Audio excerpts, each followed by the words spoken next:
Viewer discretion is advised. It's World Butterfly Day today, and this is Safari Live.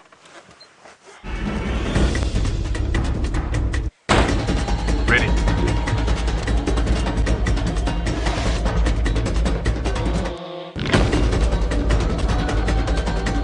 Standing by.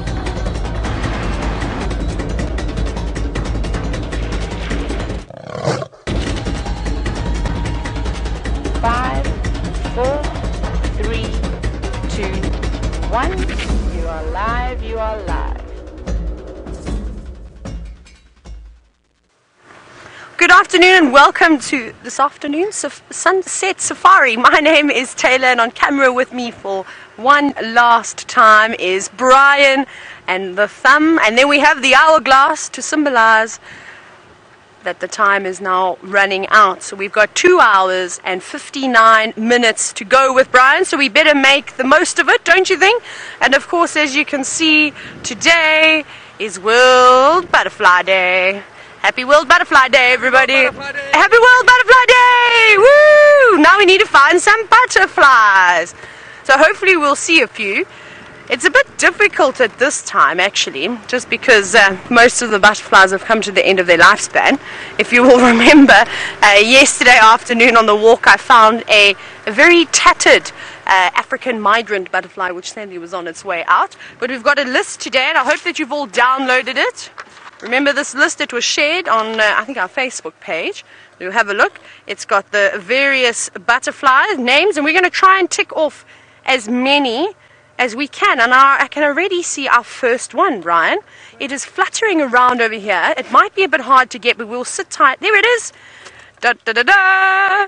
It was there, Brian. You are a champion. We have an African migrant fluttering around, looking for senners, which is what they typically lay their eggs on. Though again, that one is now completely white. I don't think that it will be laying any more eggs. I think that it will probably become the meal of a bird sometime soon.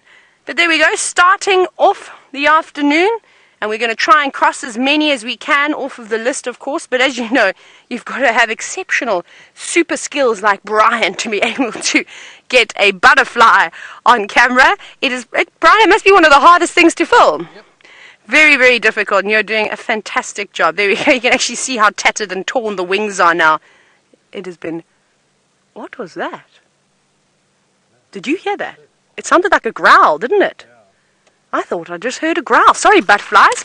I know it's World Butterfly Day, but when something starts growling at you, that definitely catches my attention. Should we go and look? Now, we do have we've got schools joining us, of course, today. I do want to just let you know about them. I got very excited with the World Butterfly Day, and we're very, very, very delighted to have you all joining us. Just got very distracted because something definitely growled in here. I don't know what that growl was, though. Very, very interesting. And these things are quite peculiar in the bush. You just never know what you're going to see. Out here? Oh my gosh, I can see an African monarch. Can you see that down there? Just a little bit to the... There we go. That one is... There we go. No, that is an acria. There is a monarch. Is it the same one that I'm looking at? No, that's a different one. So this is one of the acrias, it looks like. There is an African monarch, but I don't think we'll be able to see it. It's quite... Have you got it? There we go. So we've got 3 down now. Where are you? Well spotted. There we go. That is now the... There we go. You can see the monarch butterfly. There we go. Wonderful. Fantastic. We need to find Brent's all his favorite acrias. I'm going to be looking for the wandering donkey, because there are quite a few of them around at the moment. There have been plenty of them. So here we go. Lots and lots and lots of butterflies. But we're going to keep searching. Tristan was out earlier and he said elephant bull, so we might start making our way there. But there are more people who are joining us on this safari. So let's go across to Tristan and say good afternoon to him.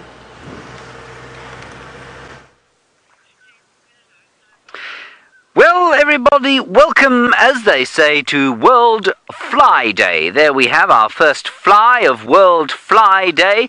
And, well, I'm very pleased with it, really. It's called a white-bottomed fly, and I think we must be certainly in the lead with the number of flies seen so far today. Obviously, it is not World Fly Day. Flies do not deserve a day of their own, as far as I'm concerned. My name is James Hendry. You've met Tayla. Tristan will shortly be meeting you, no doubt. And it is my pleasure to be on foot with you today as we move through. It's hovering. That's astounding. It is very impressive, although it isn't its day. It is impressive. It is Butterfly Day, and so send us your comments and questions about butterflies. Hashtag Safari Live is how you can do that. I'm sure Tayla, dressed as magnificently as she is today, looking not like any species of butterfly I've ever seen, but certainly I don't suppose that matters very much. I'm sure she's told you about the list that we have called Brent's Butterfly List. I'm not sure why it's Brent's Butterfly List, probably because he put it together. And, well, we're going to try and find some of these. You've seen the monarchs already. I'm not sure what else you've seen. But, of course, we are at an advantage because we are on foot. Now, as we just walk through here, what we will be able to do is flush a few butterflies, hopefully. We have seen acrias, but obviously they don't count unless you see them with us. We have seen broad-bordered grass yellows. There's an acria. And you see it, Craig. Of course, trying to look at butterflies on camera will often result in a severe case of motion or seasickness. Can you see it, Craig? Did you get it? It went out of frame, but you did catch it, did you? That's one of the acria species, everybody. There are many. Then there's another one over here. Oh, I don't think that one's on the list. Sit still. That looks like one of the sulfur tips to me. No, I don't think we're going to bother to see that one. That one is very active. Yes, it will definitely get very ill if you try and look at him. Anyway, while we're looking for butterflies, we're also going to be heading down towards the south of the reserve, towards Treehouse Dam, where earlier on today, Tristan, who was doing some camera tests with Jean-Dre, managed to see a very large tusked elephant. So I'm hoping that we'll see that. So Herbert also spotted it earlier on, and perhaps also we will spot tracks of the royal family. Now, Tingana joined them on their kill, we think, yesterday, which means that for the four of them, Hosanna and Shongile, and their mother, and let us not forget their mother's birthday tomorrow, Karula's birthday tomorrow, she will be 13, they were joined by Tingana, and so the kill that Karula made a little while back I don't think is going to last a huge amount longer, so Herbie reckons there's a good chance they might come north back onto Djuma sometime during the course of the day. So that's excellent news. Also, tell us if there's a specific species of butterfly that you would like to see. Let us know and we'll do our level best to find that for you. The last thing for me to tell you right now, of course, is that Craig is in fact on camera. Now, as I said, we're not alone. You've met Tayla, the nimble and blue-winged butterfly that we had earlier on. You've seen an acria with me, and now you're going to see Tristan, who I don't think is dressed as a butterfly.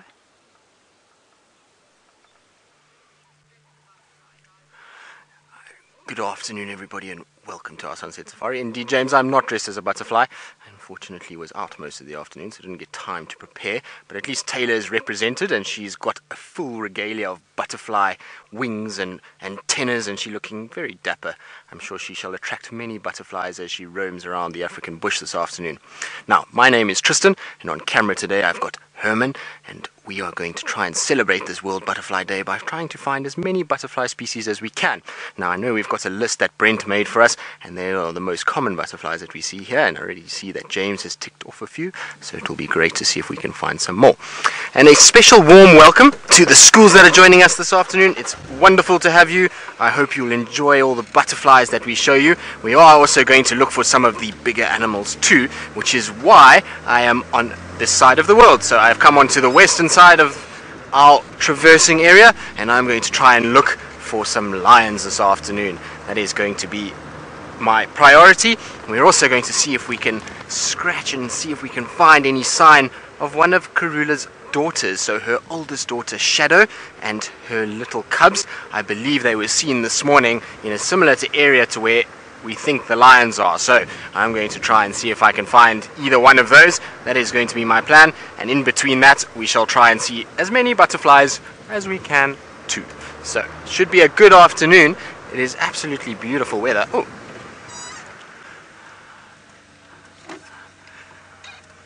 So Nicole, you want to know how many types of butterflies are there? Sorry, there's a butterfly that is just flying off there. I'll get to your question now.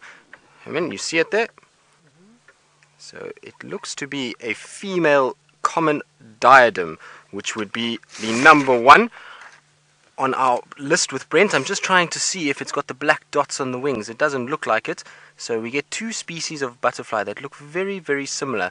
You get the African monarch, which is this orange, black and white, but it has black dots on the wings. So hopefully this butterfly will land for us at some point and we can get a clear view of its wings. But the female diadem, funnily enough, it doesn't have the black spots. It looks very similar, but doesn't have the black spots. And the reason why it looks similar is because it's mimicking the African monarch, because the African monarch is a little caterpillar, eats a poisonous plant, and that poison goes into the butterfly system and it becomes toxic, so no birds or animals eat it. And so the diadem is very, very clever. It's able to then mimic this monarch, which means it looks the same, and so birds and animals are fooled into thinking that it is toxic, even though it isn't. Right, so butterfly species in South Africa. Herman has spotted another butterfly. Let's see if we can see which one it is. Has it flown off maybe, Herman? They move around quite a bit, so you've got to be a bit fast on the camera with them, and they do flutter. He's sitting down there, but he's camouflaged. Okay, well then we're not going to worry too much if he's not visible. Thanks, Herman, though. That was good. So a number of butterfly species in this area. I'm actually not 100% sure, to be honest. I'll have to check it for you. I would imagine that there's quite a few. In the butterfly book that I have, there is a number of them. So I would hazard a guess in this particular reserve that we're in, I would say probably maybe 40, 50 species, but I'll check it and make 100% sure for you.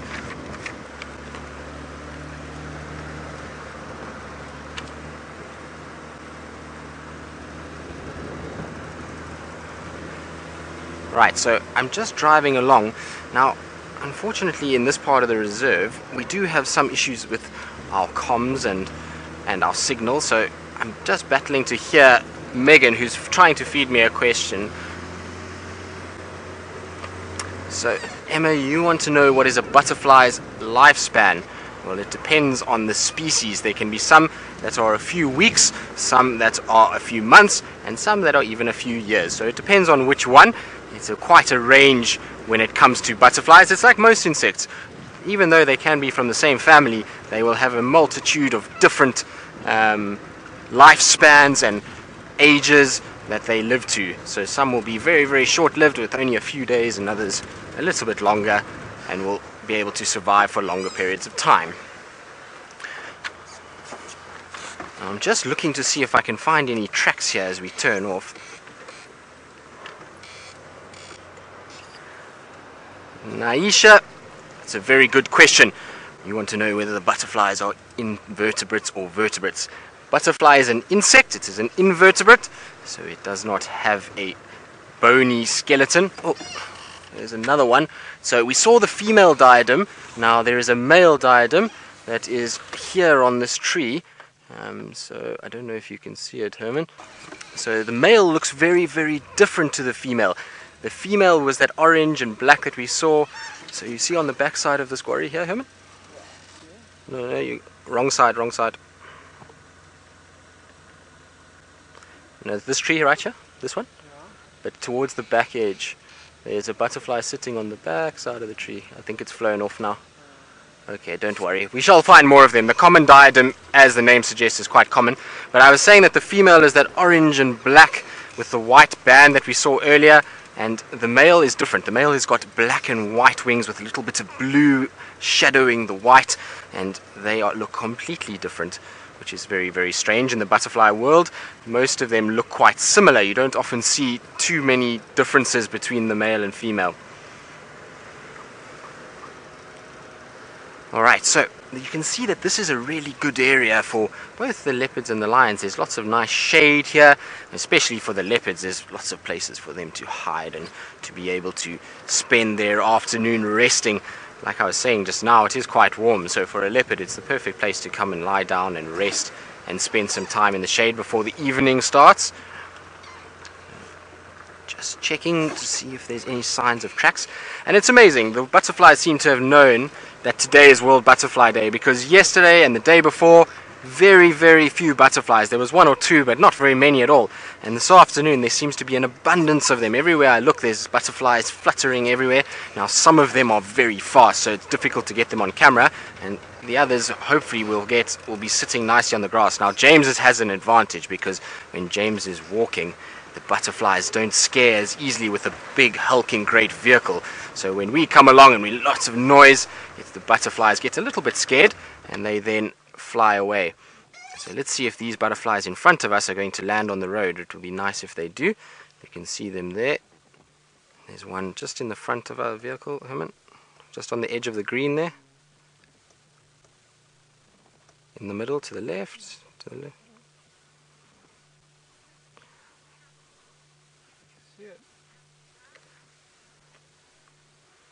So I think it's gone off again, but they are very difficult. So they are very difficult to actually get on camera. So I'm trying to stop. You can see them landing there. Let's try again. There we go. There it is. A little bit closer if we can. And there we go. So that little butterfly looks to be a yellow pansy, which is also on our list today, so that's a good find as well.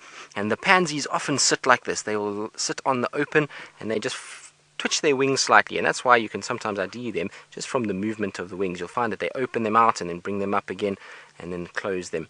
Now the reason when they close them up like that is just to try and avoid too much heat on their body, so that it doesn't dehydrate them too much. You can imagine when you stand in the sun, it's so hot, so you have to kind of make yourself as small as possible so you don't get too much sun on you. Isn't it pretty? So it's called a yellow pansy because it has lots of yellow all over the wings.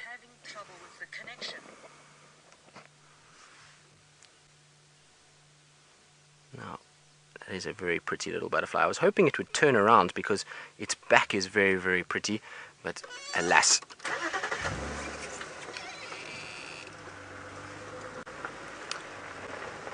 So hopefully by this afternoon we will have ended up finding all of the butterflies on our list. I think 10 butterflies we should manage between the three of us.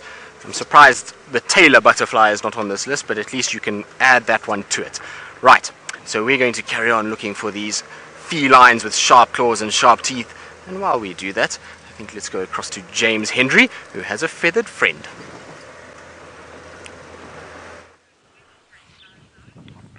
Yes, indeed, a feathered friend, everybody, while the search for leopards and butterflies continues. That is the humble, grey-headed sparrow. And that's normally a call that you hear in the morning. In fact, often the first call that you hear in the morning. And there's a family of them that lives in amongst the bushes here on this termite mound. Now that one is very scruffy looking, as you can see. And that tells me that it's probably a juvenile, probably from this year's clutch, born in that sort of thicket there. Now they nest in tree holes normally, and I think this is a particularly clever place for a grey-headed sparrow to live. I think there are probably very few predators able to deal with the spikes in amongst which those grey-headed sparrows are dwelling. Quickly, David, we have a migrant, African migrant. You see that little bush there? Little bush? Yes, you got it. You got it then? Well done, Batman.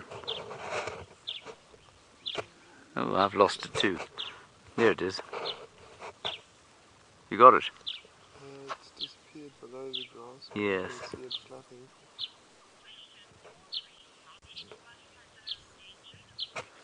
And you say, I think it's probably a migrant. I think it's a migrant. It might be the wrong colour. Right, Audrey, very good question from you. You're saying, we have any butterflies here that are endangered? I don't know about any here, but there's a very special butterfly in South Africa called a Brenton Blue that is very endangered. And I'm just looking over here because Herbert has found something, but I can't see what it is. So the Brenton Blue down near Knysna, which is in the Western Cape of South Africa, is in fact very endangered. Yes, I can see it now. All right.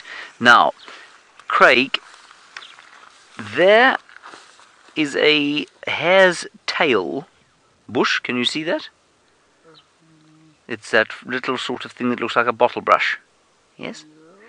On the top of the tallest one is something that looks like a butterfly. But it is not a butterfly, is it, Craig? No, it isn't. It is a moth. And that is a speckled footman, if I'm not mistaken. A speckled footman, which, unlike most moths, is quite colourful. And that's because he's a diurnal moth, and he's not a moth that hangs around in the night. He hangs around during the day. Now, I know that's a moth immediately on looking at it, because when you see it resting like that, you can see that its wings are folded down, whereas the butterfly always rests with its wings folded up. That's one of the easiest ways to tell the difference between a moth and a butterfly. And then while I'm at this level, what I'm going to do is ask Craig to come over here and look over there.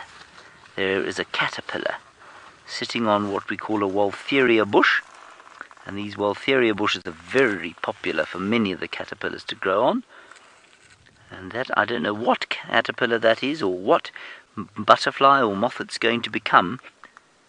It's very difficult to tell, but eventually it will become a butterfly or a moth. Now, I was very rude earlier. I forgot, of course, that we were joined by two schools, Kempsville Meadows, I think it was, and Providence Elementary, so it's lovely to have you with us. Stephen, I'm afraid I missed your question as I was just chastising myself for being rude. Evan. Oh, is there powder on butterfly wings that makes them fly? I know exactly what you mean there, Evan. What we have there are scales. That's what we call it. And yes, it does come off in what seems like powder. Much more probably on moth's wings than on butterfly wings. But yes, we do get them both on butterfly and moth's wings. But it doesn't help them to fly. No, it's actually what gives them their colour. I'm not sure why it's quite so powdery or why those scales come off, but it helps them probably to be streamlined, so it helps them when they're flying, and it gives them the colour that they have. But it doesn't help them necessarily to fly in the same way that you might think a magic powder might make something fly. So, for example, if I was a butterfly, wouldn't it, like a butterfly?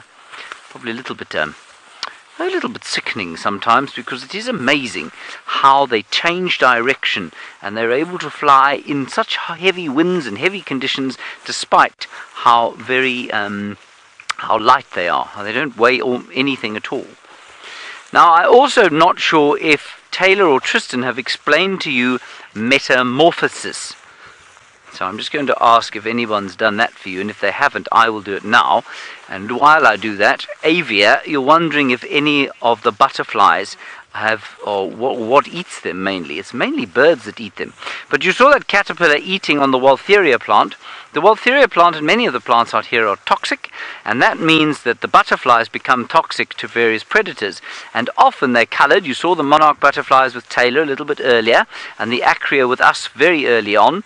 What happens there is that the butterflies become toxic to the birds, and they turn that orange and black colour, and that tells the birds, don't eat me, I am in fact dangerous to eat. Now, I want you to all say the word metamorphosis. Metamorphosis. We've seen a caterpillar, we've seen a butterfly. How on earth does that worm become one of the most beautiful creatures on earth? Well, you know what, even to this day, it's quite a mystery. But what we do know that happens is that the life cycle starts off with, say, that African migrant that we saw earlier on, it will come across to a bush like this. In fact, this very bush, this is called a monkey pod or senna, and it will lay its eggs on the leaves, often the underside of the leaves of one of these bushes. And then the caterpillar hatches, and once the caterpillar's hatched, it starts to eat on whatever it's been laid on. So the migrant will lay, it's like being born in your own food, basically. And they'll start to eat these leaves immediately. And they get bigger and bigger and bigger very quickly. And eventually, once they have turned from a tiny egg, probably about that big, the African migrant will be a caterpillar about that long. Probably after about, say, 10 weeks or so, 8 to 10 weeks. And then it spins itself. Sometimes it spins a cocoon, sometimes it doesn't. But the cocoon is a sort of home, if you like, of silk. And then it forms inside that cocoon a pupa. Now, if you were to cut open a pupa, so if we were to find a migrant that had turned into a cocoon or a pupa, what would happen is that after a few days, that caterpillar becomes mush. It doesn't look like anything. If you were to cut it open, it would just be plain liquid. So the caterpillar becomes mush inside the pupa, and then slowly, little bit by little bit, that pupa, that mush, becomes a butterfly. Somehow, by some mechanism that we don't fully understand, the wings start to emerge and fold against the abdomen, and then the feelers come out with their little clubs on the end of them, and then the head forms, and then eventually all that mush has turned into a butterfly, and the butterfly opens up the pupa and comes out and sits in the sun. And I don't know if you've ever seen this, but they then open their wings out and they stretch them into the sun, and they warm up, and it heats up their blood, which is called hemolymph, and eventually they fly away. And then they go and they lay eggs again. So that's how the life cycle goes. So it goes eggs, caterpillar, pupa, butterfly. And we had a question there about how many eggs a caterpillar lays, or a butterfly lays. It really does depend on the species of butterfly. But I think you could probably say that every butterfly out here probably lays at least, I'd say 500 to 1,000 eggs over the course of a lifetime. Can you imagine how many caterpillars are then born? Most of them, of course, don't get anywhere near surviving to adulthood. Most of them will be eaten long before they make it to butterflies. Isn't that amazing? I think it's one of the great mysteries of nature. In the same way as tadpoles, which many of you will know, turn into frogs. All right. Tristan has found not a tadpole, he has found not a toad, but he's found something else a bit scaly beginning with a T.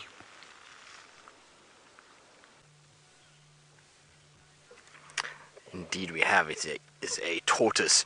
Now, quick, Herman. It's like the butterflies. It's making a getaway. You've got to be fast on the camera. Settle down. Lucky for you. No, so this is a leopard tortoise. It is our biggest species of tortoise that we get here. So we unfortunately haven't found a leopard with sharp claws and teeth, but this will do nonetheless. They're still very, very pretty. And you can see it gets its name because of its shell. Its shell has those yellows and blacks, which is very similar to the markings on a leopard, and that's where it gets its name from.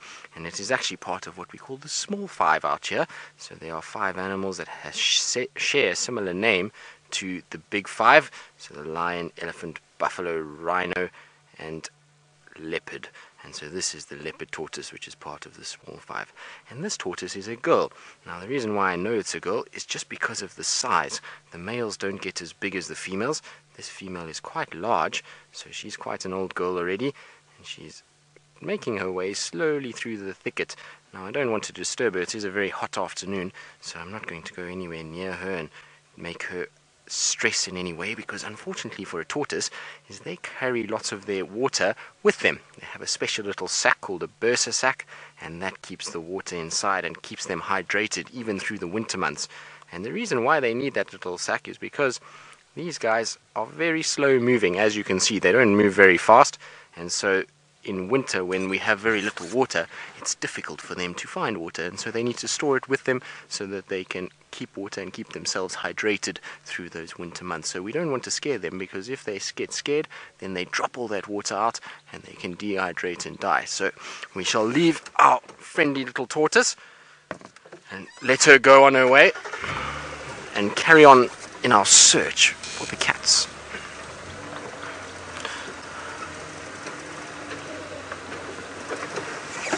We have a little Crested Francolin family in the road as well. So you can see our little Crested Francolins. So very similar to the quails or the partridges that you get in the United States. These are our version of those, and they often like to walk along the roads because they can see clearly if there's any sign of predators. In the long thick grass there can be lots of predators hiding there, or birds that come from above that they don't see, whereas when they're walking on the road like this, very easy to be seeing anything that's in front of them or behind them, and so they stay a lot safer. Right, now that they're going off the road, I think we can safely pass. So as we continue, let's go across to Tayla, who's got one of our more common antelope. We do indeed. It took us ages to find these impala. We've been looking and looking and looking for any animals. We didn't have, unfortunately, any luck with our big elephant bull. I think he's gone off into the thicket somewhere, so hopefully James is able to find him on foot at some point. But we actually are surrounded by impala, and there's lots and lots and lots of little babies at the moment. So they don't look so small anymore. They're a few months old. And when you live out here in the wild, you've got to grow very, very quickly. You can't grow too slowly, otherwise you won't be able to keep up fast enough with mom and the rest of the herd, especially if there is a leopard or a lion chasing after you. You need to be quick. Wyatt, now you've asked what is the most common animal in Africa. I think it is the one that we are looking at right now, the impala. So like I said, these are the youngsters. The little boys are the ones with horns, and then the little girls don't have any horns at all. And because of the age that these impala are at now, you can actually just start to see the tip of the horns on some of them. If you look at those ones that are rubbing their heads against the branch, that's a little boy. There's two little boys there now, wearing quarry bushes as part of, well, maybe their World Butterfly outfit. Theirs isn't quite as good as mine, though. They may have also been doing that. There's lots of flies around, so often you'll see animals walking up and through little shrubbery just to try and get rid of some of the flies that follow them. But isn't this cool, though? Oh, now they're all using the luxury toilets at the same time. Naughty animals. But there's lots and lots of them here, and they seem very peaceful this afternoon, still sitting in the shade because it is quite hot. So you don't want to be out in the open today. It's not necessary, but it should cool down quite quickly, and then they will move around quite a bit. They'll probably end up going to this big open plain, just less than a mile from here, probably about half a mile away, behind all of these trees, where they'll go and rest for this evening, where it's nice and open. But there's a dam I want to take you to. It's not too far. It's actually just up the road ahead, and I wonder what we're going to see over there. Because it is such a nice hot day, I am really hoping to find some elephants. They're my favorite animal, and I'd like to see them splashing about, but we're not having much luck yet. Excuse me, Impala, coming through.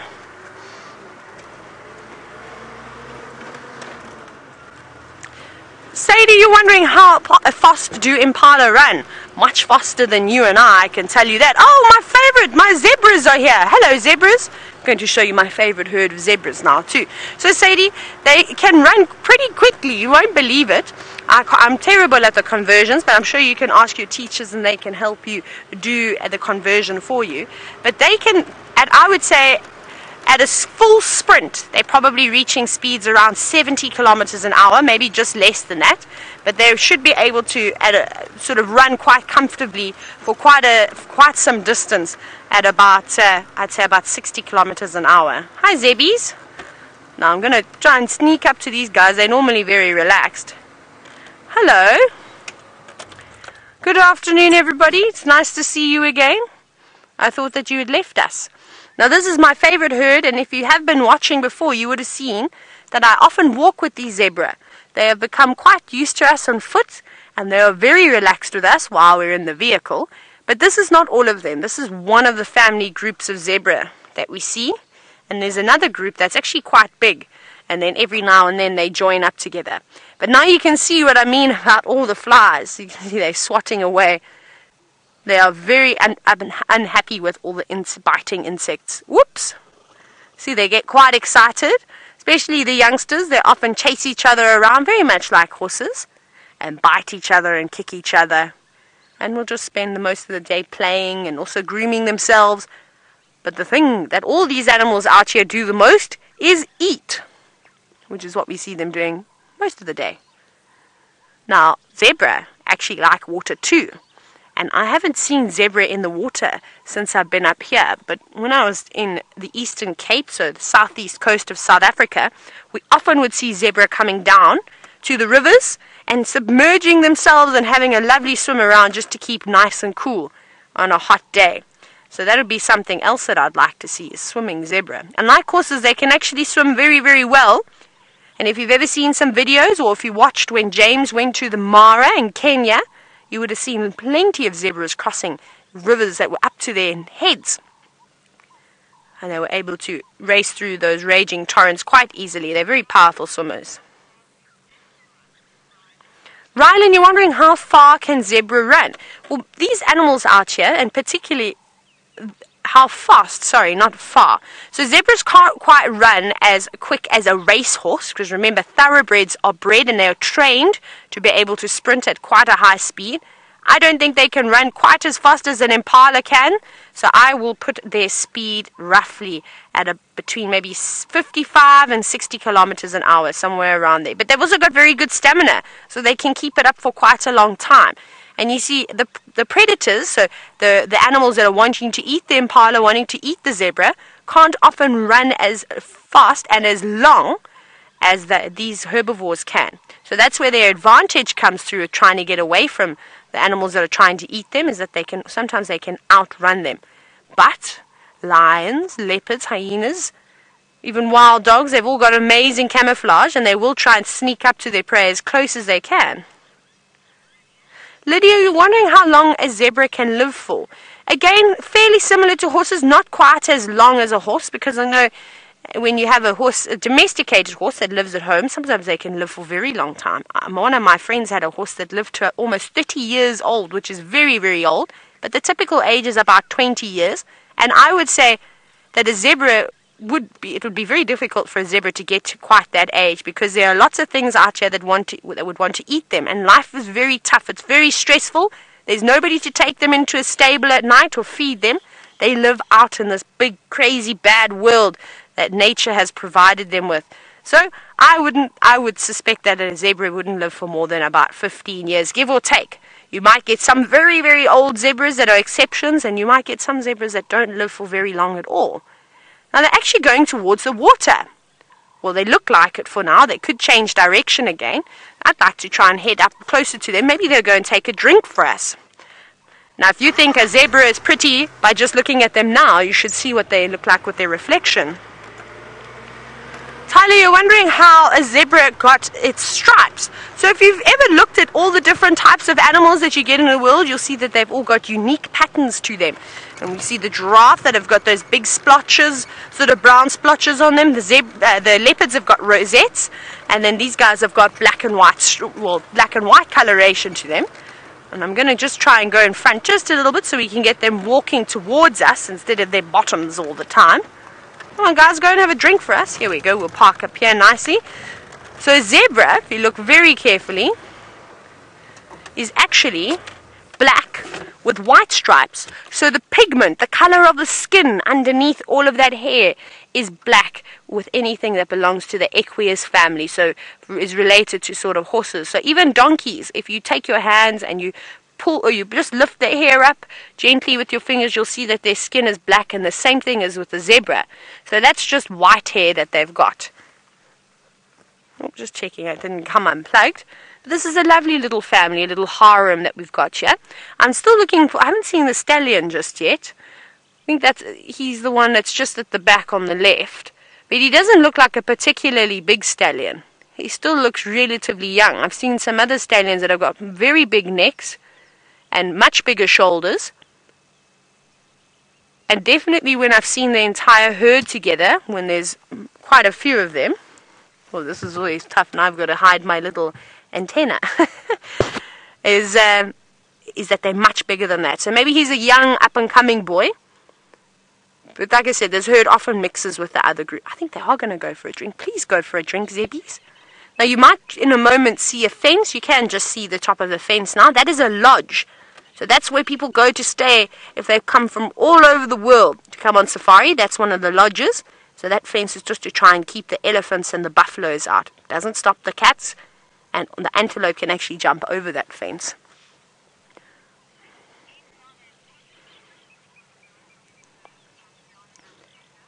Adriana and Becca, you're wondering if zebras live alone. No, they live in groups like this. So what we call a group of zebra, we call them a dazzle of zebra. And then the proper name for the family group is a harem. So you'll have one boy zebra, one stallion, with a group of females and their foals and their babies. But sometimes you see bachelor herds too, so just boy zebras. We don't see too many of them here. We tend to see more harems. Now, normally the stallion is the one that will lead a group of zebra to water, so let's see what he's going to do now, because they've all stopped, but he still looks like he's moving towards the water.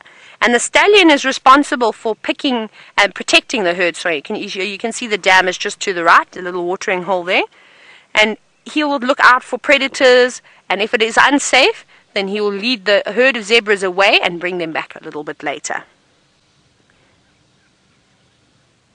Come on, guys. But they never rush towards it. It's the funniest thing. They take their time. They eat along the way. They scout out for danger. They never just start rushing towards it. Because when you start to get to the winter months, when there isn't much food around, and the animals are desperate to come and drink because it's still quite warm, and there also isn't much water around because you don't get any rain in our winter,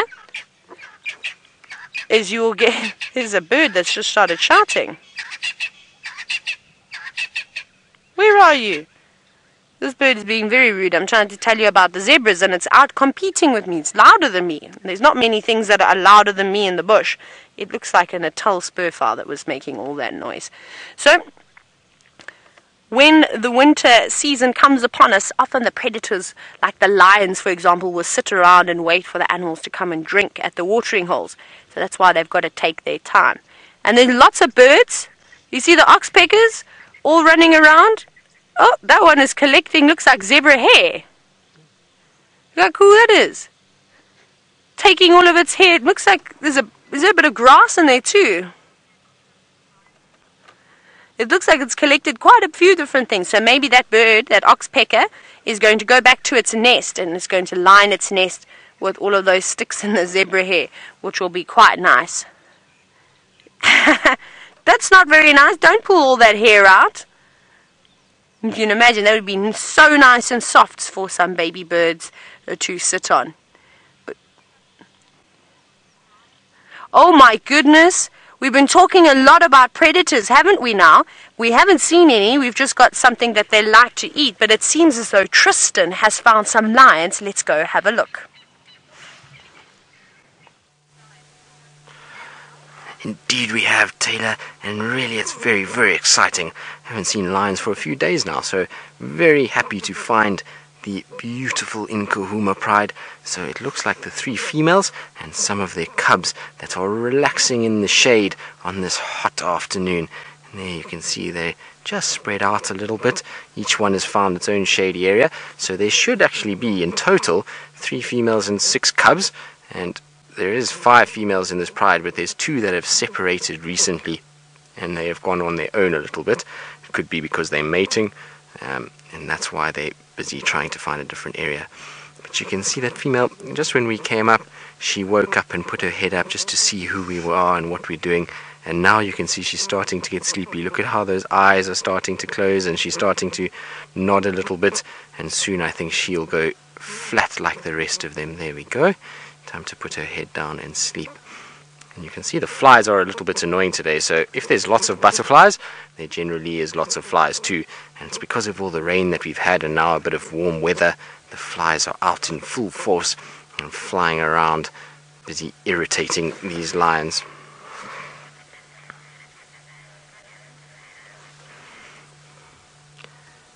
Now, this is quite typical of lions. Lions generally tend to sleep quite long periods of the day. They can sleep for up to 20 hours a day, so they are very, very lazy.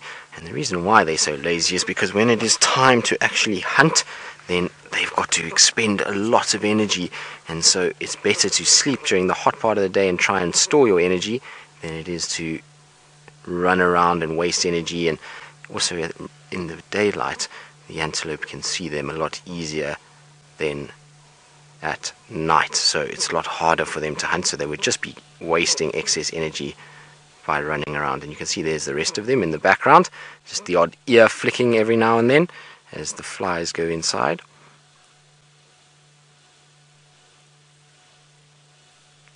But isn't this pretty? I always love the contrast of the color of the lions in the summer months. They get this tawny color contrasting against the bright greens. It is very, very spectacular. And she's just having a little look over her shoulder just to see what we're doing. Now you see how they pop their heads up when they hear something. So I think there's going to be another car that's going to come and join us. They are in an area where we do get lots of guests coming to different lodges, and so if another car is coming, that's why they've just stood up just to listen and see what's going on around them, make sure that there's nothing that could be threatening towards the cubs coming this way. You can see the one female at the back is just stood up, so she's just watching something. Now I can't see what it is. I don't know if she's spotted something behind me, but we'll have to see. They seem to all be getting up and looking in that direction. Well, unfortunately, we've come to the end of our time with the schools that joined us today. I hope you guys have had a wonderful time with us. It's been an absolute pleasure having you here, and I hope you've enjoyed this World Butterfly Day, and that you'll go and look for some butterflies of your own at home. And it's been a wonderful pleasure to have you. Now we're going to go across to James and see what he's doing on his bushwalk and see how he's coping with this harsh summer sun.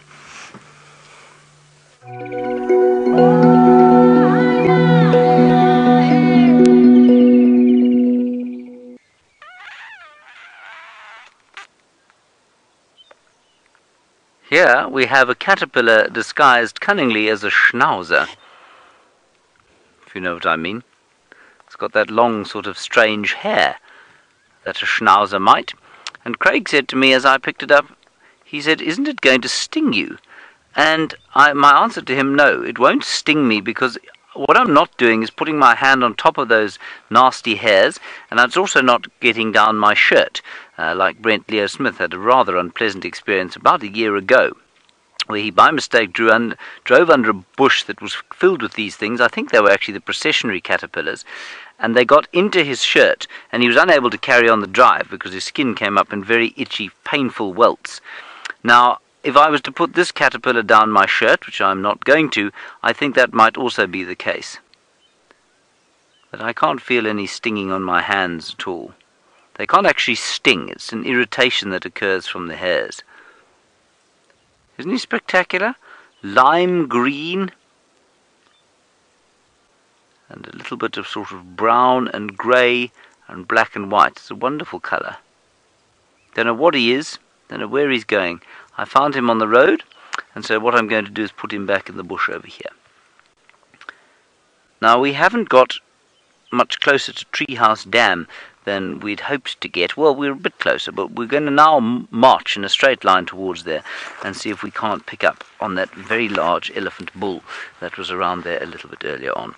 I've still yet to find a stick of sufficient standard for me to carry. I borrow my binoculars. Thank you so much, Herbert. Thank you very much.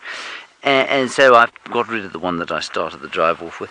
I also have an earpiece that was designed by somebody, well, who shouldn't have been designing earpieces. In fact, he should be relegated to waving the red flag at roadworks.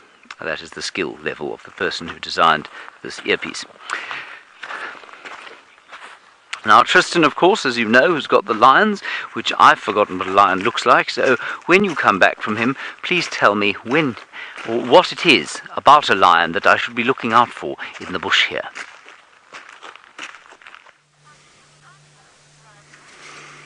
Well, James, I must be in the same boat as you. I can't remember actually the last time I saw lions, so it was a bit of a shock to see them. In fact, Herman spotted them before I did.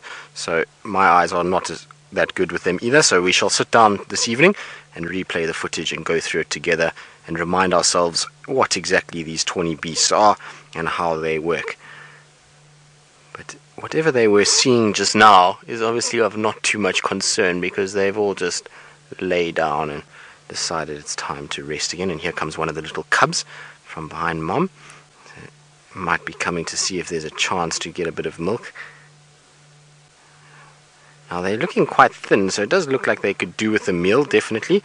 The cubs are not full and fat-bellied like they can be, and they're going through that phase now in life where they do get quite skinny.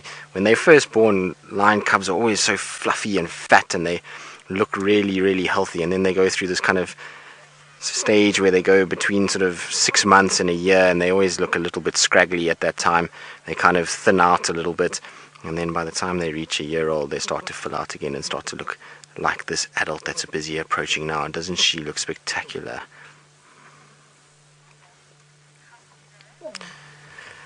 Paul, you want to know if all 6 cubs are here? I'm not sure. Oh, isn't that great? Amber Eyes is here as well. So this is Amber Eyes that's just lying down. So she's been separated from the Nkuhumas for quite a while. So I'm quite glad to see her, which means that all 5 of the adults must be here, because I can see 4 adults in front, and there looks like another adult in the back. And I think all 6 cubs are here. The last I heard that there was all 6, which was a few days ago. So I would imagine that all 6 are here. At the moment, I can only see 3 cubs, but that's not to say that there aren't more. The grass is so long that some of these cubs can be lying down and you won't see anything. So I think the other 3 are maybe at the back somewhere. So we'll just see. The sun is busy moving, and so where they were lying, they've unfortunately lost a bit of shade there, so it's getting a bit hot, and that's why they've moved closer to where we are. And so hopefully as they do, we'll be able to count them in and see if we've got all 6 cubs and all 5 lionesses. But great to see Amber Eyes here as well. She's got to be one of my favorite lionesses. Her eyes are incredible. She's unfortunately closing them right now, so we can't show you exactly what I mean, but her eyes are almost the color of a cheetah's eyes. It's this deep amber color, which is not that common. The rest of her pride does not share that characteristic. There's none of them that are the same. She did have a daughter at one stage that had those eyes, but unfortunately the daughter was killed by the Birminghams when the Birminghams took over, and so she lost that daughter. But the rest of the pride is all quite light colored eyes, a more golden color. There you can see. And she is an impressive lioness. She's very powerfully built, quite a large female, and when I've seen her involved in some hunting, she's generally the one that's right at the front, leading what's going on and making sure she's in the thick of the action all the time. But she looks really good. I think they've fed on something quite small recently. They've all got like small little bumps on their tummies. Nothing major. In Amber Eye's case, it might be that she's starting to show signs of pregnancy. I can't see very nicely, but given all the mating that she's done, maybe she's pregnant. It would be interesting if she is. Now, I was talking to Brent the other day, and Brent was saying to me that he reckons that Amber Eyes hasn't had any litters of cubs. I don't know if anybody knows if that's 100% true, but as far as I know, she hasn't raised a set of cubs. So I wonder if maybe she has a problem in that she can't actually produce. It'd be interesting to know. She definitely has mated a lot with the Birminghams. I've seen her a few times mating, and as of yet she hasn't produced anything. What's also going to be interesting is if the youngest female is present with them. The last time I saw the youngest female, she was mating with one of the Birmingham boys last week, or sorry, 2 weeks ago, and she was separated off by herself. So I wonder if she managed to find her way back to the pride, and whether or not that mating has been successful or not. Now, we won't tell just yet if she only mated a few weeks ago. It's going to be too early for us to even know if she's been fertilized, but within the next month or 2 we should start to see that belly swelling slightly, and by the time she reaches about 2.5 months, then you can tell for sure, because the belly really swells in a different area to what it would swell if there was food in the belly. But I can see some more cubs now playing in the back as well. So Crystal, the lion cubs now, there's 3 different litters in this set of cubs.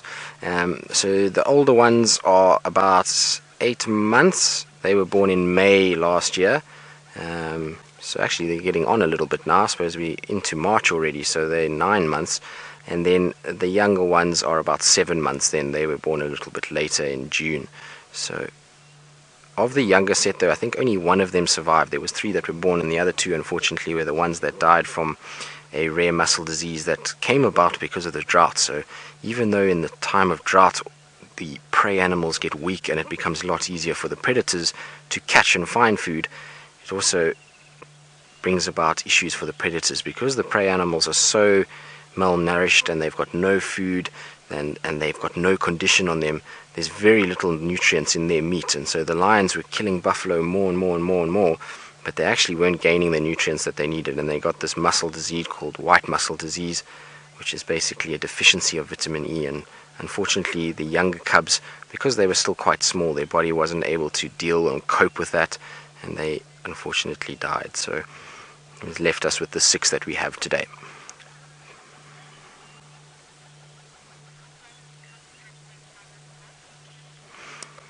So Kelly, the cubs will suckle from their mothers. I mean, they're a little bit cheeky. They try and suckle for as long as possible, but generally they're starting to get weaned already from about 5 months, and once they reach sort of 6 months, they're pretty much off the milk. Although I have seen a 3-year-old male suckling from a mother that had another set of cubs, so she had her next set of cubs and he was still suckling. But generally it would be between sort of 6 and 8 months they'll be completely weaned off and will no longer be suckling milk at all and will be onto solids. And most of these cubs are the same. The last time I saw the Nkuhuma pride, there was one female that was still producing a little bit of milk, and the cubs were trying to suckle and they were moaning because I don't think much milk was actually coming out. And the rest of the females, they have no visible signs of producing milk, so I think the rest of them have stopped production, and so most of them are actually weaned at this stage. But Paul, to answer your question, it looks like all 6. So I've counted now 5 different cubs. Darwood, this is a very common question that we get, and it's to do with male lions and where they are and why aren't they with the pride. Well, in this particular area that we're in, we don't see that typical male lion, females, cubs, pride situation. What we get here mostly is male coalitions, so groups of males that spend time together and roam around in these areas and occupy quite large tracts of land. And they've figured out if they stay together that they're going to be able to dominate large areas, which will be access to multiple different prides. And so they will then be mating with lots more females than if they broke apart and it was just one with each pride. So the males that are the ones that produce these cubs are the Birmingham males, and at the moment I don't know where the 4th one is, but 3 of them, they actually walked past Djuma last night and they were roaring their lungs out from about, I would say, 12 o'clock. They were roaring because we were out doing tests with some new camera gear that we're busy trying out to see if we can actually do some stuff in the dark without lights, which is quite exciting. But we were doing it, and they were roaring from about 12 until about 3 in the morning, and then they eventually crossed into Buffelshoek, Hook, and from there they met up with the Torchwood pride. Now the Torchwood pride is a pride that is starting to push more and more and more into the Sabi Sands, and it's quite a large pride. It's 9 females and 10 cubs, so there's 19 there, and they joined up with the Torchwood pride and then crossed into the Kruger National Park, and so no one has seen them today. But they will move quite big distances, and that's why I was saying it's quite an advantage to be in a coalition, because as males they can join up, and now those 4 males, instead of sharing 5 females between them, they now can share these 5 females, the 3 females from the Styx pride, the 9 females from the Torchwood pride, and if there's any other prides that come around this area, they'll then incorporate them too. So it makes much more sense than breaking apart by yourself and having to fight off other males on your own, than as to stay together in a group of 4, occupy a big area and have access to a lot of females and a lot of resources in terms of water and food.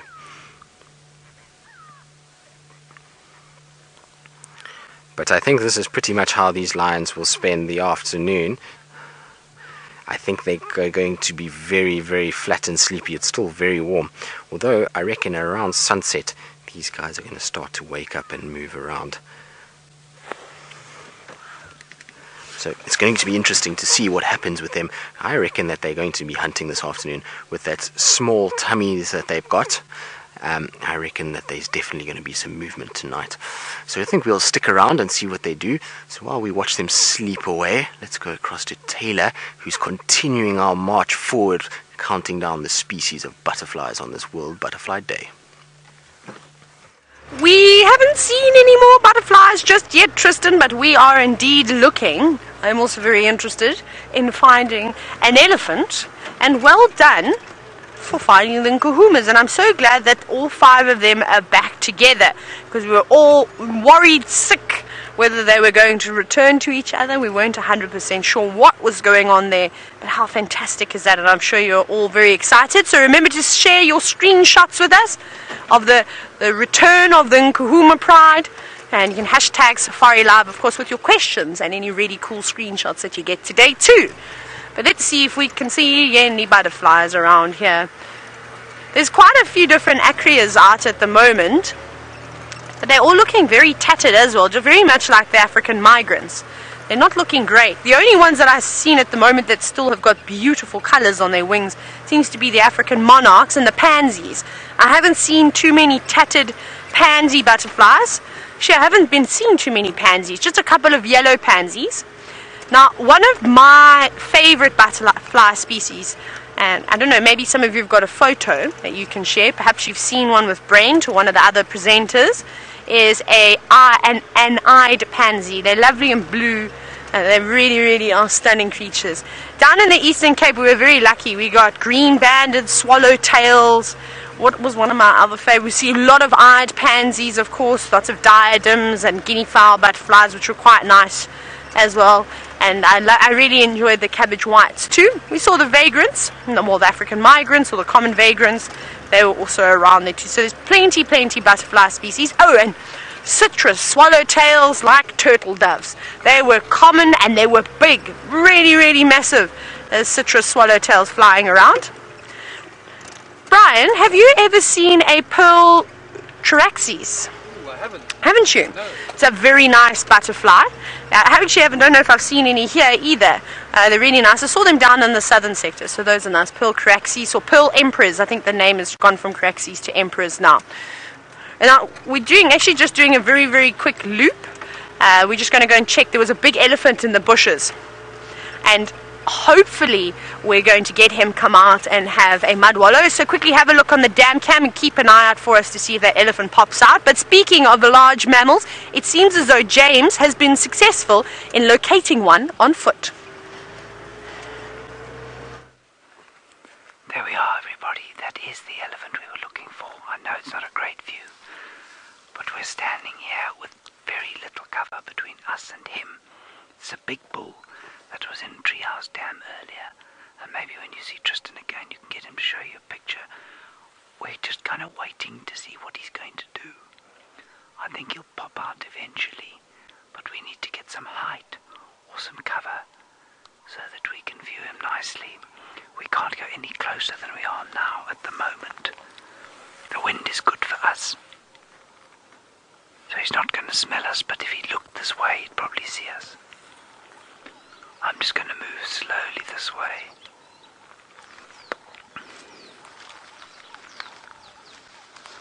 He's probably about 80 meters from us.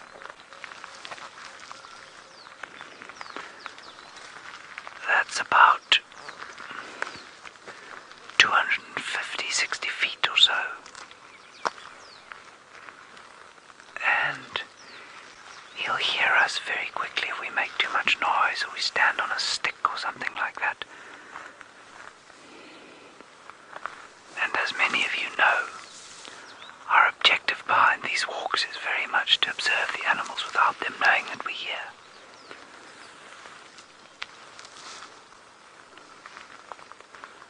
The sky is proving quite elusive. We're going to go around this tree here. Now, the person who finds this job the most difficult, of course, is Craig right now, because he's got all the equipment and he can't watch where he's putting his feet. So this is a fully grown elephant bull. He's a big chap. Is that the elephant or a termite mound? That's a termite mound, but the elephant is in there.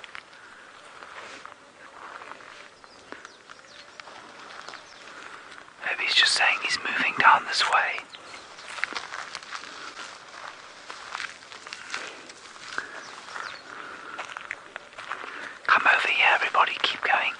I know this can sometimes be a little frustrating, because every time we think we're going to get a view, there's a bush in the way. But this is just how we have to approach these elephants, nice and carefully. Lift your feet up, Craig.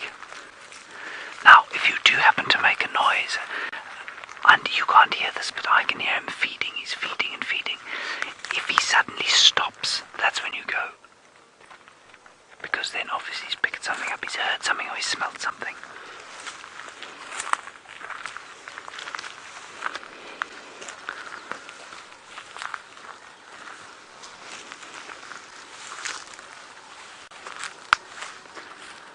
Alright, we're going to try and get a better view of this elephant. While we do that, Tayla has got some that are being far less serious than this chap.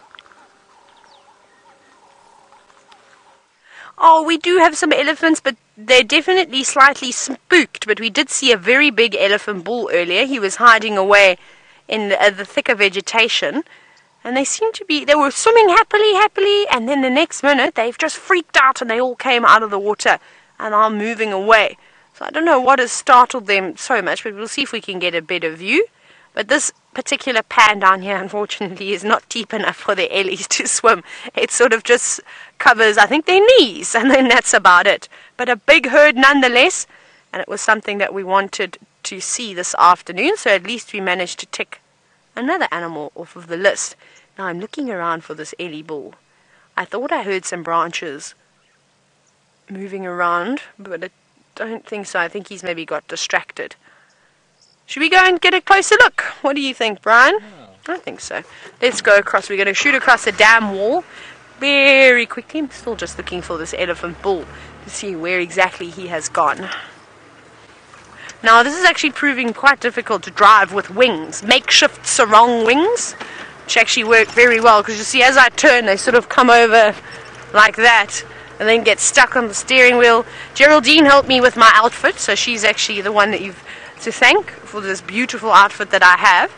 And she had my wings a lot longer earlier, and then I had to ask her to make them shorter because I thought that they would get stuck in the tire, and I didn't think that I'd want to end up wrapped around the end of a tire today. Not today, well, maybe next time. So we went with shorter wings today. So I'm not a butterfly that migrates, I'm just a local one. We'll just hang around here and not go too far. Woo! Very bumpy as we go through here. Still lots of damage from all the rain, all the erosions. Okay, now it's smooth though. Now it's a little bit better.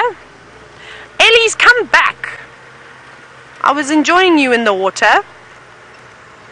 It was so sneaky because we just came past here. We were literally just sitting here and we saw that elephant bull.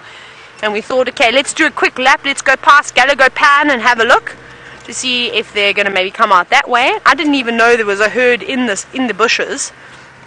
We were very quiet because we'd sat here for quite some time with the zebra. Maybe they were just waiting for us to leave. I think that's exactly what's happened. So we'll just see how they react to us. Maybe it's us that they're a bit nervous on. So we will check. But what a lovely herd on such a nice day. Hi Ellies, so they haven't shown any agitation with us just yet. So I'm quite happy just to keep approaching. Just very slowly. It's good to not race up to a herd of elephants. Now this youngster over here is not so happy. You can see he's got his head flared out. Or no, she's got her head flared out. He is not happy. But it's okay, relax, little one. You'll be fine. Sometimes they do panic like this every now and then, but it's okay. As long as it's not the big adults that are properly freaking out at us, we'll be alright. But still eating, not stopping eating. Animal loving kids, you're wondering what a group of elephants is called? It's called a herd. A herd of elephants, but you can get creative. You can make up different ones. Brian, what's your favorite collective noun for a group of elephants? A dumpling of elephants. I will go with a bulldozer. I don't know, do you get a collective now? A bulldozer of elephants? Something like that. Now they're actually about to disappear off of the road. It seems as though they're quite happy just feeding. So I'd love to catch up. Let's quickly shoot up to the rest of them. And I don't blame them for wanting to go down into this drainage line. Not because it's very windy, so they won't mind it too much, but because there's a couple of mud wallows down there, and that water will be nice and cool as well. It hasn't been sitting in the hot sun, which I couldn't imagine would be very refreshing, throwing hot water cup over yourself, but nice cool water would be lovely. And this is the famous drainage line that the Nkuhumas love. You can see my little antennas popping. You know, elephants. I don't know how I'm going to keep them out. Animal loving kids, you're wondering if the elephants can communicate with humans. I'm going to just stop here. Hi guys. See, they're actually very relaxed with us. They don't mind us at all today. Thank you. That's very kind of you. Now, communicating with humans, it's a bit tough because we can just read their body language, but we can't understand the rumblings and the infrasounds that they're sending out. Sadly, most of the ways that they communicate through infrasounds are too low for us to even pick up. So we can hear a trumpet, we can hear the, and then there's a very sort of deep tummy rumble that they let off too. So we sort of hear those three basic sounds. The rest of it, which is more complicated, we don't get to hear. So it's very difficult to understand what they're saying. So generally a trumpet is not necessarily a happy sign. It normally is when they're distressed. You often hear young calves sort of shouting and screaming about, or older calves, when mom says, no, I don't want you to suckle anymore, as sort of as a form of distress. But communicating with us directly as wild animals, no, I don't think that they communicate with us.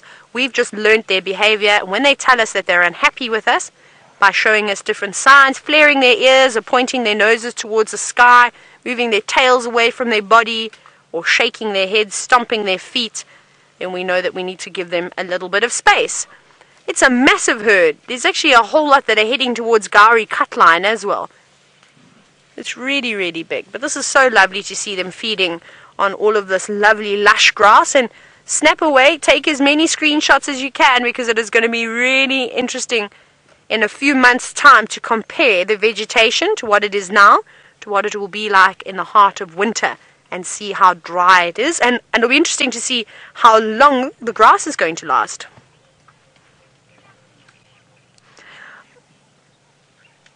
Now you've said a trunk full of Ellies. That's a good one. I like that, a trunk full of Ellies.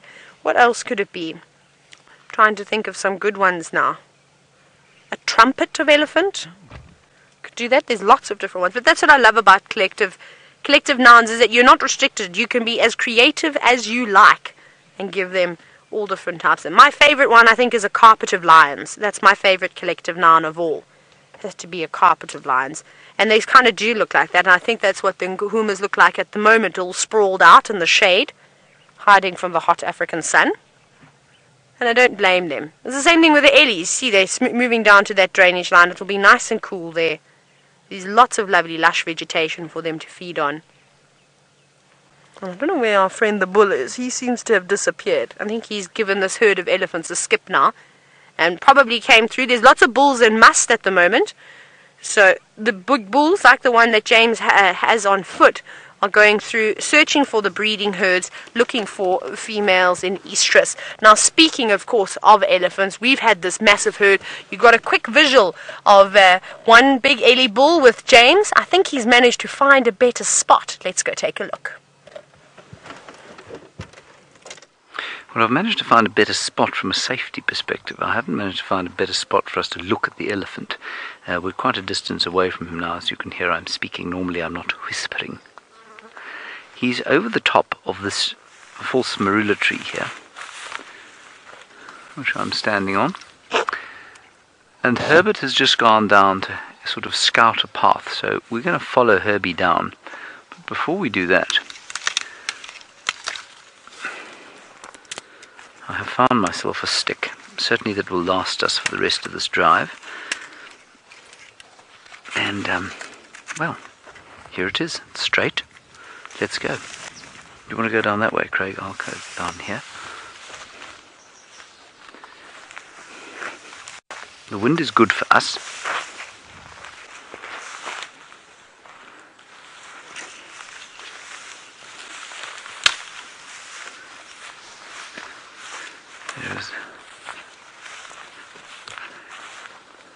Yeah, Herbie thinks he's going to go back towards Treehouse Dam, which is not far from here. And what we need to remind ourselves of here is that now we're off the safety of the termite mound. We need to be very quiet again, so I'm going to start whispering.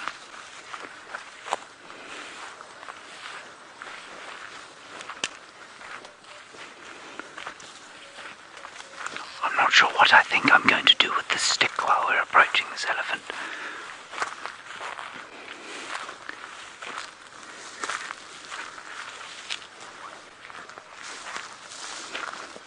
He's turned east and he's heading down back towards the dam, we think.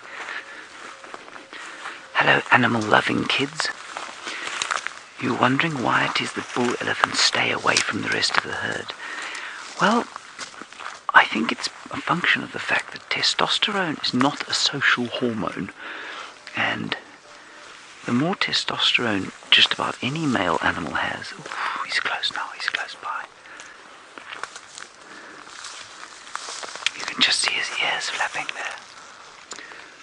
The more testosterone an animal has, the less social he's likely to be. And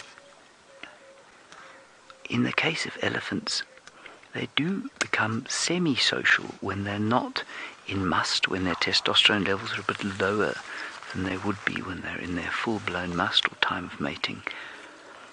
But they just don't like being around anything other than an estrus female when they're thinking about mating. Come this way. We'll move very slowly this way. Craigus, just watch your feet over here.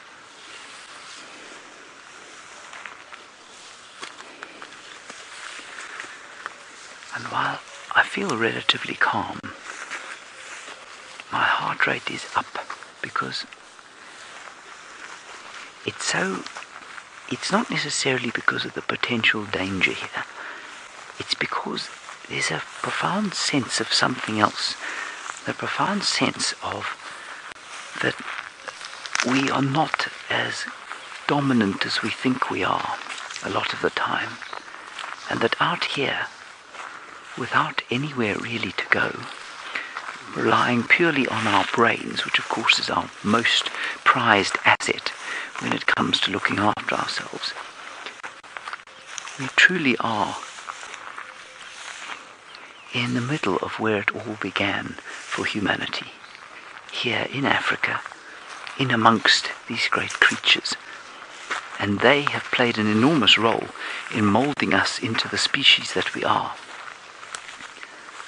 And so there's something very ancient and primal about being in their presence on foot, even if it does mean we're getting very small glimpses of them. Herbie is just indicating that he thinks we can continue coming forward. I think we'll get a view from here. And of course the big trick is, while you're approaching an elephant bull that side, you've got to keep a lookout all around. Could be a buffalo lying under a bush there. Okay, nice and careful through here, Craig.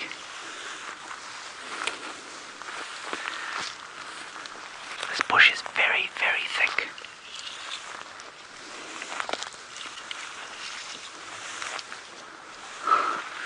There you can see his tusks beautifully. Come, let's go and stand where Herbie is standing.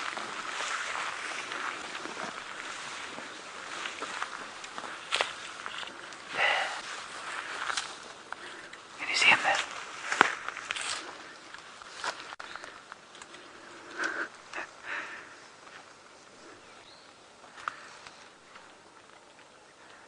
You got him. Sorry, I was on your way.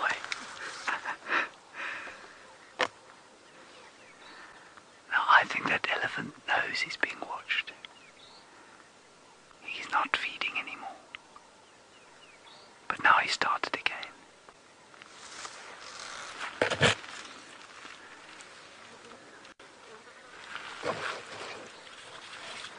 Now we're still about 80 meters from him or so, probably about 260 feet.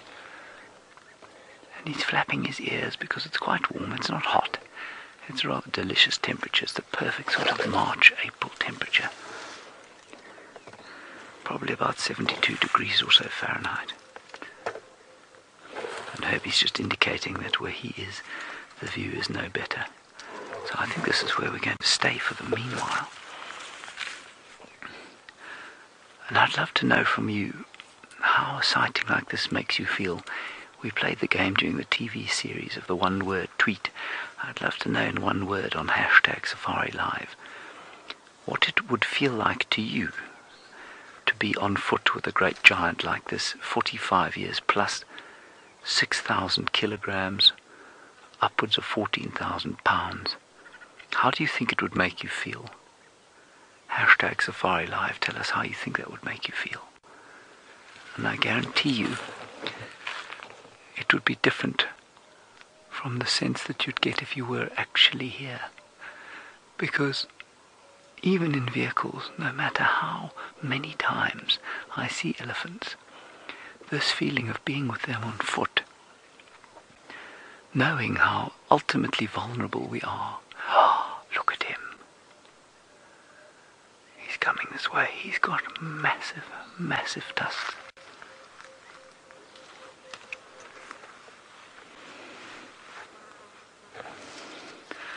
I was just looking behind us there to the termite mound that we're going to go to. Sorry, Craig. Yeah, that elephant knows we're here. See, he stopped feeding. I don't think he's nervous about it, but he knows.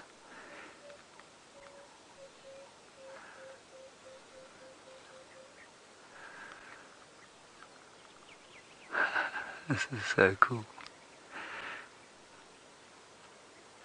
So just as he stopped there and he looked at us, suddenly my heart rate went up again.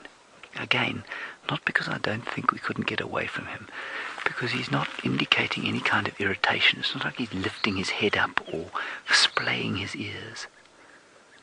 But just because I know that he could close this distance very carefully if he wanted to. And when you know you've been spotted, it's a bit like standing outside the headmaster's office.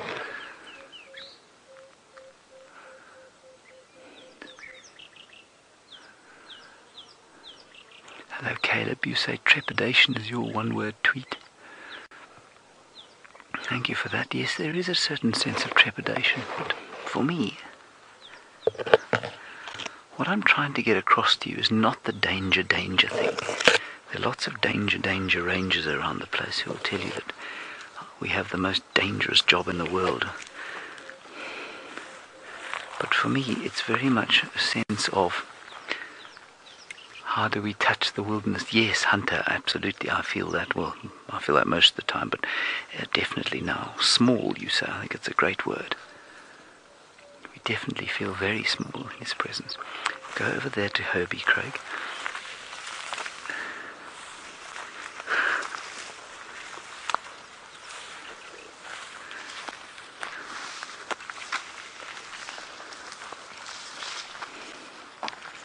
I'm now hiding behind my own stick.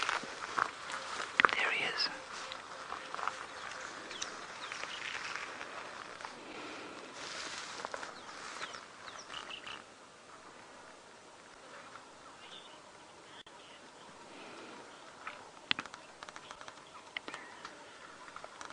Amandia, great question. You say, how big are the tusks, Amandia? The amount of tusk sticking out from his top lip is roughly equivalent to the stick that I'm standing next to now. It's not nearly as, the stick isn't as thick, but those tusks are this long.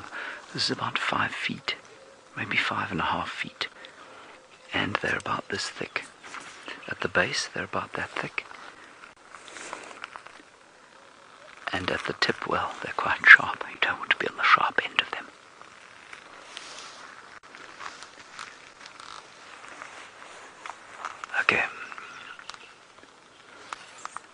Okay, we're going to move now. We're going to have to move. He's coming this way. Bobby, we're going to move relatively quickly. You say, can you tell the age of an elephant from his tusks? No, you can't. Because a bit like human sizes, tusk size is determined by the genetics. It's not determined by age. Yes, they get bigger the older an animal gets. Oh, We just flushed a little scrub hare. Scrub hare's lucky, we're not wild dogs. Okay, we're going to try and get another viewing position. While we do that, let's get an update from Tristan on those lions. Well, I'm very glad James found that elephant bull. Isn't he magnificent? We saw him a little bit earlier in the day when I was out with Gendre, and he is a very, very, very beautiful specimen of an elephant. So I'm very glad for James. Now, we left the Nkuhumas just flat and sleeping and doing very, very little. So I thought I'd leave them for a little bit and just come and see if I can find any sign of shadow, and then we'll go back to the Nkuhumas a little bit later when it gets a bit cooler and see if maybe they're going to start moving. I did count all 6 cubs, Paul, so they're all there and accounted for, and 5 adult females, so their whole pride is together, which is nice. Now apparently shadow was seen somewhere around here this morning, which is a very nice place for a leopard to be. It's in a riverbed system, so this is the Marakeng riverbed in front of us, and it's got lots of perfect places to hide a little cub or cubs. So I want to just check around a little bit and just see if I can find any signs. So first I want to check, there's a termite mound just to my left here that is very big and densely protected. So I want to just check there. If there's nothing there, then I'm going to turn and go back towards Red Dam side, because she often uses those drainages around Red Dam. So maybe she was just passing through this area with the little one. But I just want to check up on these mounds here. There's 2 sort of 3 mounds that run through here, and it's actually quite a nice place for a leopard to be sitting in this late afternoon, get out of the sun and have a nice place just to rest in the shady undergrowth. But you can see why it's such a perfect place for cubs. It's very, very dense and thick, and all these big trees provide perfect places to hide little cubs. A lot of them have big gnarled roots that have been exposed because of the riverbed. As water has flowed through, it exposes those roots, and it makes it a lot easier to hide the cubs inside those roots, because things like hyena and other lions and leopards can't actually get in there and get to those cubs.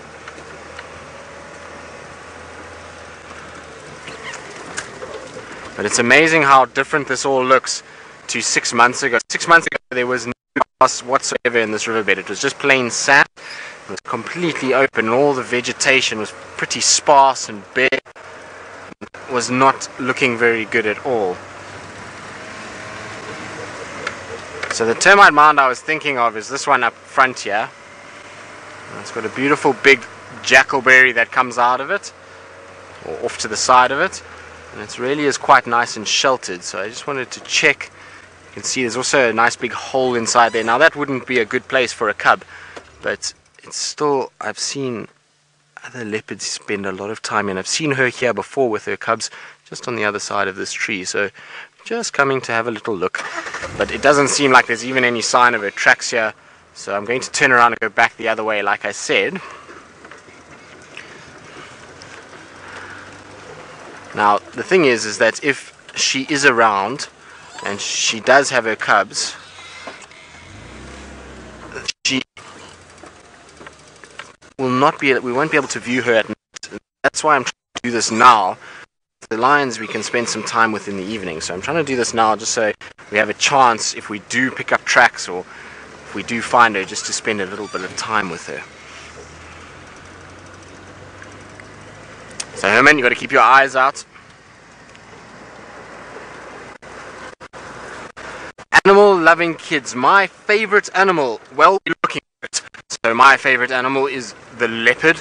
I absolutely love them. There are these incredible animals that are solitary but are still able to look after themselves and provide for their cubs, and as males be these big dominating individuals. So I really like their sort of shy, reclusive nature, and then they couple that they are just absolutely incredibly beautiful animals.